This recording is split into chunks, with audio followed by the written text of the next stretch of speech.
para hablar de ti debemos caminar con la frente bien en alto. Hay que ponerse en tu lugar para hablar de ti. Hay que decir perdón y con amor luchar por nuestra libertad, como soñaste tú.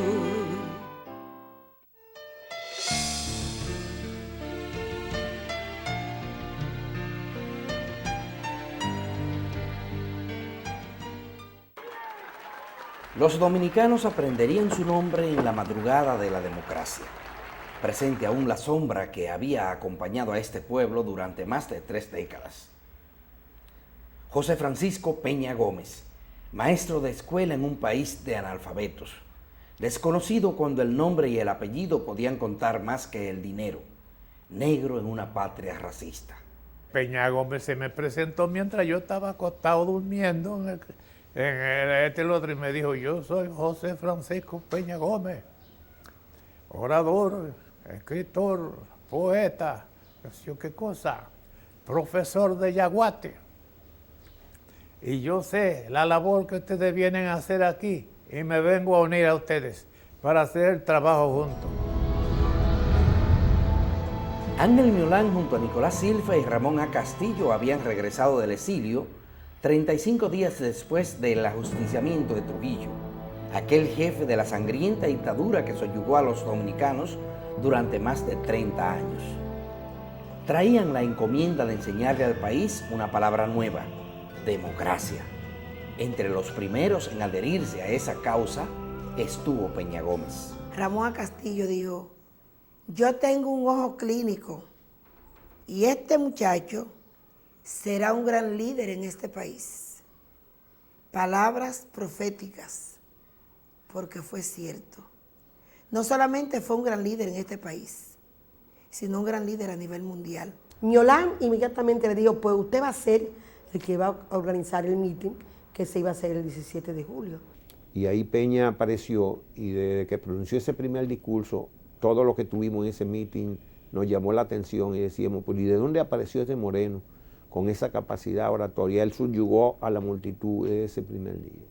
Y lograron hacer esa manifestación extraordinaria que rompió el miedo en la República Dominicana. Que se asoció inmediatamente con la Caravana de la Libertad, que también la organizó José Francisco Peña Gómez.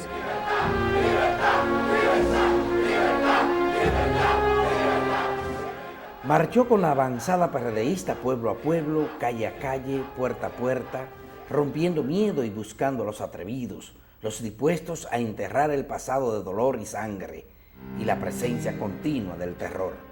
En muchas partes todavía se tenía miedo a la presencia de Trujillo. Había muchos dominicanos que decían que Trujillo no se había muerto. Y en otros el deseo de la libertad. Pero la caravana tuvo muchísimo éxito. Hubo momentos en que Miolán y algunos de nosotros estuvieron a punto de ser asesinados. Yo diría que en Julia Molina, hoy Nagua. Yo creo que en la entrada de Sánchez también. En San Francisco de Macorís, un personaje muy conocido de la política dominicana tiró una bandera dominicana en el piso y dijo: no pasarán. Me refiero al licenciado Marino Vinicio Castillo. Y sin embargo, la alegría que despertó aquel encuentro, aquel desafío a lo que era la tiranía, por un camino de masa, no un camino de conspiración, fue realmente un aspecto muy positivo. Corría el 1961. El país sufría los remanentes de la dictadura y la avanzada PRDista encabezada por Miolán recorrió todo el territorio nacional y con ella el joven José Francisco Peña Gómez, todavía anónimo. Así, en medio del auge de masas que siguió al desplome de la dictadura, nació y creció el liderazgo de este hombre sencillo que durante casi 4 décadas fue protagonista de los principales acontecimientos políticos del país. Desde entonces, su nombre marcharía unido a la sigla del Partido Revolucionario Dominicano. Él era el que conocía a la gente. Nosotros no conocíamos a la gente. Imagínense usted, yo era un exilado que tenía más de 25 años exilado. Encargado de la campaña electoral del PRD, Peña Gómez viviría un intenso 1962 preparando mítines hablando por la radio y organizando a la gente. La campaña culminó con la elección del profesor Juan Bosch como presidente de la República.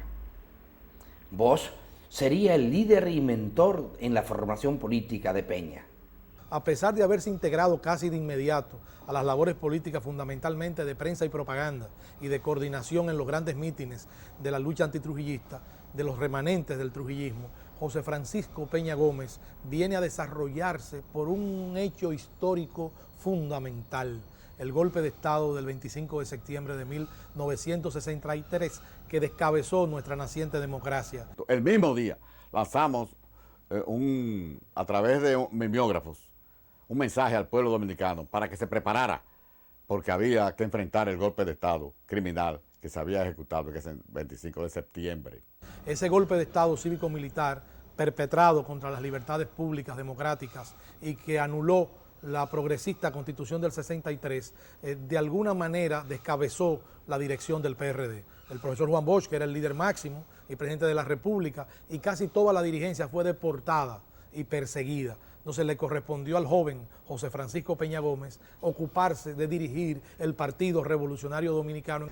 Peña Gómez, no recuerdo en qué forma, se puso en contacto con nosotros y nos planteó que en la escuela política que tenía instalado el PRD, habían unos mimeógrafos eléctricos, que eran, en aquella época era algo muy moderno, y nos dio la información para nosotros llevarnos esos mimeógrafos. Y principalmente el más importante, que era un mimeógrafo eléctrico, que ahora es una reliquia, vamos a decir obsoleta, pero en aquella época era algo extremadamente moderno.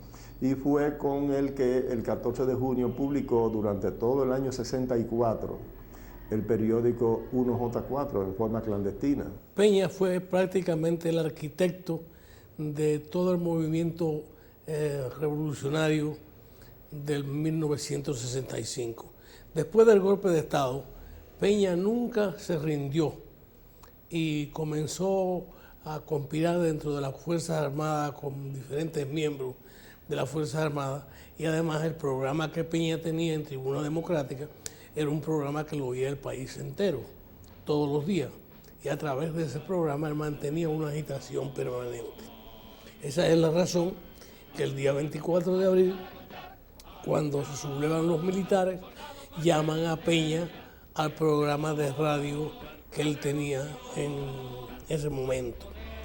Y ahí comienza todo el proceso revolucionario en la cual Peña participa activamente.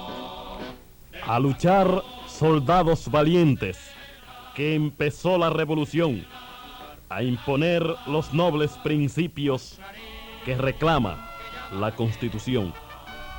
Esta estrofa, no volcada en el pentagrama todavía por el estro fecundo de Aníbal de Peña, se clavó en las almas de los dominicanos como una saeta de fuego y los precipitó como turbión formidable hacia el combate bajo la consigna de la victoria o la muerte. El doctor José Francisco Peña Gómez fue no solo el que preparó ideológica y conscientemente al pueblo dominicano para esa batalla, sino también quien fue formando a los hombres que tenían la obligación de participar en la misma, no solo desde el punto de vista militar, sino también desde el punto de vista político.